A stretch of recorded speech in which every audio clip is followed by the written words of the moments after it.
The unit my baby was in a really small cottage hospital. Um, I don't think we actually have very many cottage hospitals left anymore, but it was actually quite small. And one of the good parts of that was it was a small staff team. So it was easier to build some relationships with them. Though it was one of the things that I did find extremely hard to communicate, as obviously having a small baby, I was just completely overwhelmed with everything going on around me anyway. Um, my little one spent 3 days in an incubator in the high dependency room, and that was the hardest time because there were also three other babies in the room, two very, very low birth weight preterm babies, and they only weighed just over £1 each. Sadly, one of them didn't make it. And I must admit, I was overwhelmed by the wave of grief and empathy that I actually felt for the parents. Um, it was not a nice time because obviously mum still had to look after the twin that was. I should have said they were twins, and mum still had to look after the twin that survived. But it was lovely because I watched her grow up to be an adult. So even sad times like that have some positives. But it did leave me with a real fear as well that I would lose my own baby. And I don't think anybody in the unit addressed that. I was only 16 when I had my first baby. So I think the constant alarms going off kept triggering anxiety reactions. And there was an assumption that I was anxious about raising my baby, where what I was anxious about was the environment I was in and not being able to share with people how I felt about things. Um, she was really, really tiny, my baby. She was like this tiny little porcelain doll. And at first I was really, really scared to handle her. She was, as I said, she was really tiny, tiny, tiny little hands and feet.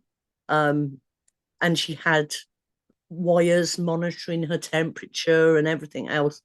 But she also had a feeding tube up her nose. And I was always so worried that if I knocked it wrong, it'd hurt her or something like that.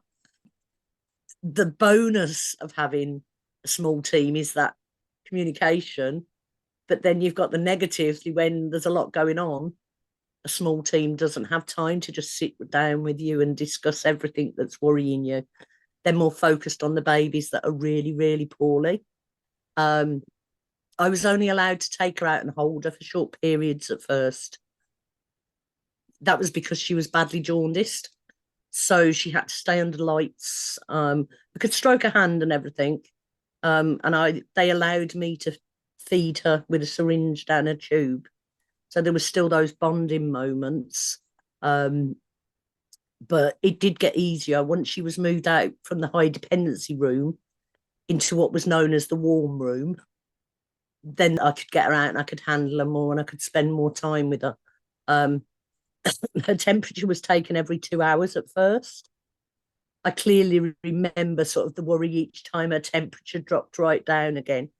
And the other thing, the heat in the room was absolutely stifling because obviously they're trying to maintain these babies' temperatures. And I wish that I'd brought lighter clothes in as well because it was the middle of January. So I'd bought in winter weight nighties and a great big thick dressing gown because I was expecting that was what I was needing because it was mid-January. But actually, lightweight clothes to go into special care baby units are a must. The thing I found hardest was having to leave her and go back to the ward. I was completely determined to breastfeed, and they offered every single night to feed her and let me sleep through. But actually, I was determined that even if it was just putting it through the syringe into a tube, I still wanted to be able to do it myself. Because I think that was a really important part of the bonding process, and it was very, very important. But on the whole, it was a positive experience. I just wished that I'd been given more preparation and warning that actually you can have small babies without them being premature.